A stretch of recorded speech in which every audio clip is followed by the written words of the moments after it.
میں یہ محسوس کرتا ہوں کہ ان تمام واقعات و حوادث اور علامات قیامت کی ترتیب کے حوالے سے عوام تو عوام، ہمارے زمانے کے بعض اہل علم بھی بہت زیادہ کنفیوژن کا شکار ہیں، اور بڑی بڑی کتابوں کے مطالعے اور طویل بیانات سننے کے بعد بھی احادیث مصطفیٰ صلی اللہ علیہ وآلہ وسلم کی روشنی میں ان واقعات کی ترتیب کو سمجھ نہیں پاتے۔ اس علم کے حوالے سے احادیث مصطفیٰ صلی اللہ علیہ وسلم کا مطالعہ بھی ضروری ہے، لیکن ان احادیث کی فقہ کو پڑھنا بھی ضروری ہے۔ اس علم کی فقہ کو پڑھے بغیر اس علم کو جاننے کی کوشش کرنے والے مزید شکوک و شبہات کا شکار ہو جاتے ہیں، جبکہ اشراط الساعہ و علم آخر زمان کا فائدہ یہ ہے کہ اس علم کے ذریعے انسان کے ایمان میں مزید تقویت اور پختگی پیدا ہونی چاہیے کہ بھائی ہم اپنے زمانے میں جن واقعات کا بچشم سر مشاہدہ کر رہے ہیں، ایک صادق و امین انسان انہی واقعات کو آج سے 1400 سال پہلے بیان کر رہا ہے اور نبوت کا دعوے دار بھی ہے، اور اگر 1400 سال پہلے بیان کیا گیا وہ علم ہمارے دور کے واقعات کے عین مطابق ہے، تو ہمیں ماننا پڑے گا کہ وہ مدعی نبوت جس طرح اپنے اس دعوے میں سچا ہے وہ اپنے ہر دعوے میں سچا ہے۔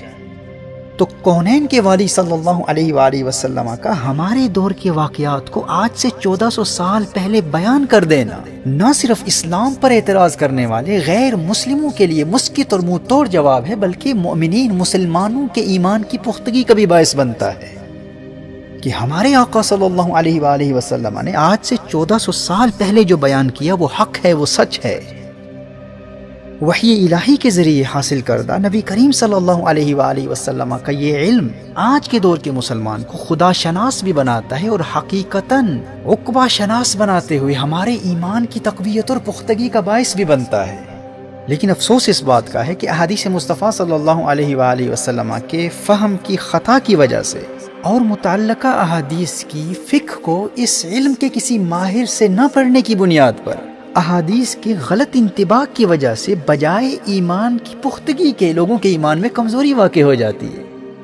جو اس فن کا اصل فائدہ ہے عدم علم اور جہالت کی وجہ سے اس کا الٹا اثر ہو رہا ہوتا ہے۔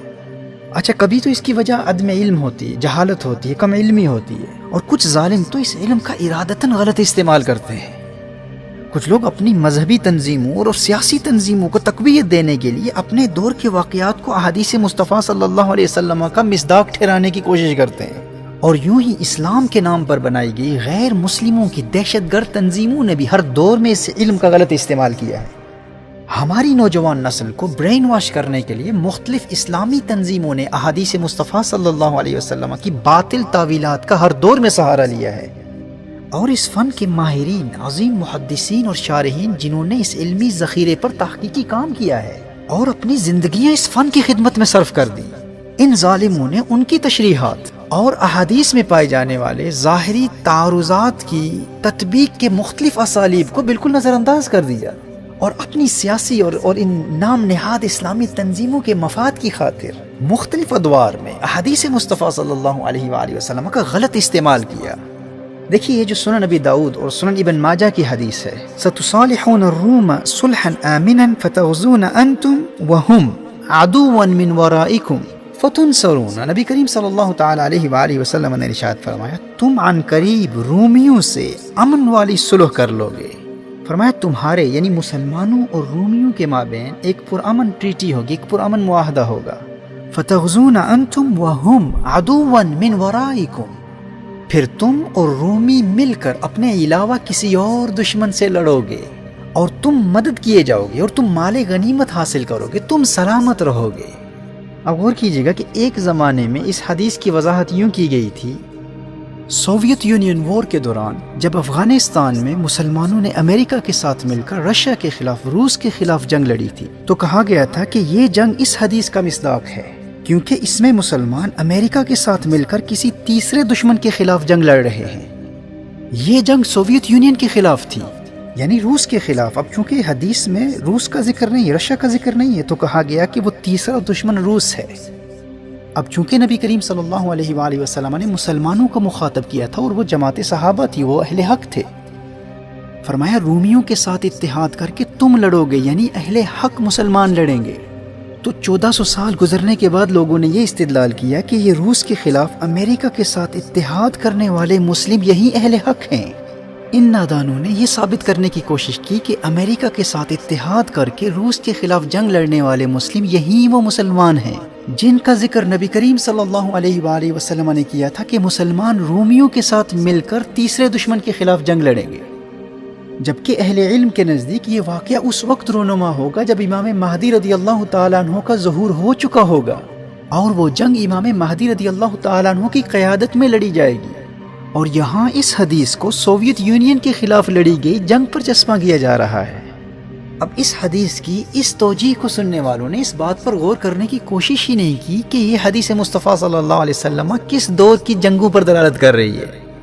کیا یہ قبل ظہور امام مہدی کا واقعہ ہے یا اس جنگ پر دلالت کر رہی ہے جس میں امام مہدی رضی اللہ تعالیٰ عنہ خود موجود ہوں گے؟ اور یہ جنگ تو اس زمانے میں لڑی گئی جب امام مہدی کا ظہور ہی نہیں ہوا تھا۔ تو جو شخص ان احادیث کی فقہ کو جانتا ہے وہ کبھی اس فکری اور ذہنی ارتباک و تشویش کا شکار نہیں ہوگا، اسے اس حوالے سے کبھی مغالطہ نہیں ہوگا۔ اسی طرح جب گلف وار ہوا، جنگ خلیج کے دوران، جہاں ایک طرف عراق تھا اور دوسری جانب امریکہ کے ساتھ کویت اور سعودی عربیہ، مصر، فرانس، ریاستہائے متحدہ اور مسلم دنیا کے بڑے بڑے ممالک تھے، تو ایک طبقے نے کہا کہ اس حدیث میں مسلمانوں سے مراد سعودی عرب اور کویت اور دیگر مسلم ممالک ہیں، اور چونکہ حدیث میں ہے کہ مسلمان رومیوں کے ساتھ صلح کریں گے، تو اس حدیث میں رومیوں اور عیسائیوں سے مراد امریکہ اور دیگر ممالک ہیں، اور جس تیسری قوت کا حقیقی مسلم امریکہ اور رومیوں کے ساتھ مل کر مقابلہ کریں گے وہ تیسری قوت عراق ہے۔ اور امریکہ کی زیر قیادت عراق کے خلاف کی گئی اس جنگ میں کویت، سعودی عربیہ اور ان کے ساتھ تمام محارب اور تمام اتحادی مسلم ممالک اہل حق ہیں، اور حدیث میں نبی کریم صلی اللہ علیہ وآلہ وسلم نے انہی مسلمانوں کو مخاطب کیا تھا، اور یہی مسلم اہل حق ہیں، اور وہ تیسری دشمن طاقت عراق ہے۔ اب آپ دیکھ سکتے ہیں کہ لوگ کس طرح اپنے ذاتی مفادات اور تنظیمی اور تحریکی مفادات اور سیاسی نظریات کے پرچار کی خاطر احادیث کا غلط استعمال کرتے ہیں، جبکہ یہ حدیث تو اس دور کے متعلق ہے جب امام مہدی کا ظہور ہو چکا ہوگا اور امام مہدی کے پرچم تلے تمام مسلم دنیا متفق ہو چکی ہوگی۔ اسی طرح آج UAE کا امریکہ کے حق میں اسرائیل کے وجود کو قبول کر لینا، یا جب بھی سعودی عربیہ، UAE یا کوئی بھی اسلامی ملک امریکہ وغیرہ کا ساتھ دے کر باقی تمام مسلم دنیا کی مخالفت کرتا ہے، تو کچھ نادان ان ممالک کے رومیوں کے ساتھ اتحاد کو اس حدیث سے جسٹیفائی کرنے کی کوشش کرتے ہیں۔ انہی احادیث کا سہارا لیا جاتا ہے اور تاثر یہ دیا جاتا ہے کہ رومیوں کا ساتھ دے کر باقی مسلم دنیا کی مخالفت کرنے والے مسلمان اس حدیث کی روشنی میں اہل حق ہیں، اور باقی تمام مسلم دنیا وہ تیسری قوت ہے، جبکہ حقیقت یہ ہے کہ یہ حدیث اس زمانے کی جنگ کے لیے ہے جب امام مہدی رضی اللہ تعالیٰ عنہ کا ظہور ہو چکا ہوگا۔ اس علم کے ماہر ہمارے اسلاف نے مختلف احادیث کی روشنی میں یہی نتیجہ اخذ کیا ہے، جن کی کتابوں کا حوالہ میں آگے چل کر تفصیل سے پیش کروں گا۔ لیکن آپ دیکھ سکتے ہیں کہ ابھی امام مہدی رضی اللہ تعالیٰ عنہ کا ظہور ہوا ہی نہیں ہے، اور لوگ اپنے زمانے کی جنگوں کو اس حدیث کا مصداق ٹھہراتے رہے، اور آج بھی کچھ نادان مسلمانوں کے رومیوں سے اتحاد کے جواز کے طور پر اس حدیث کو پیش کرتے ہیں۔ اور اس علمی خطا کی بنیادی وجہ یہ تھی کہ لوگوں نے اس علم کے حوالے سے احادیث کا مطالعہ تو کیا، لیکن ان احادیث کے فقہ کو اس علم کے کسی ماہر عالم سے نہ سیکھا۔ اور ہوتا کیا ہے، جب ان جنگوں کا نتیجہ وہ نہیں نکلتا جو نبی کریم صلی اللہ علیہ وآلہ وسلم کی احادیث میں بیان کیا گیا ہے، تو بجائے ایمان کی تقویت کے ایمان میں کمزوری واقع ہوتی ہے، جبکہ اس علم کا فائدہ یہ تھا کہ اس علم سے ایمان میں مزید مضبوطی پیدا ہو۔ لیکن ایک عام انسان یہ فرق کر ہی نہیں پاتا کہ یہ حدیث میں یہ بیان کیا ہی نہیں گیا، یہ حدیث بیان کرنے والے کا اپنا ذاتی نقطہ نظر ہے۔ بعض لوگوں کا یہ جنون ہوتا ہے کہ جب بھی کوئی نیا واقعہ رونما ہوتا ہے تو اس پر کوئی نہ کوئی حدیث چسپاں کر دیتے ہیں، جس کے نتیجے میں حدیث میں تشکیک پیدا ہوتی ہے۔ اسی طرح صحیح مسلم کی وہ حدیث سیدنا جابر بن عبداللہ رضی اللہ تعالیٰ عنہ کی روایت کے حوالے سے،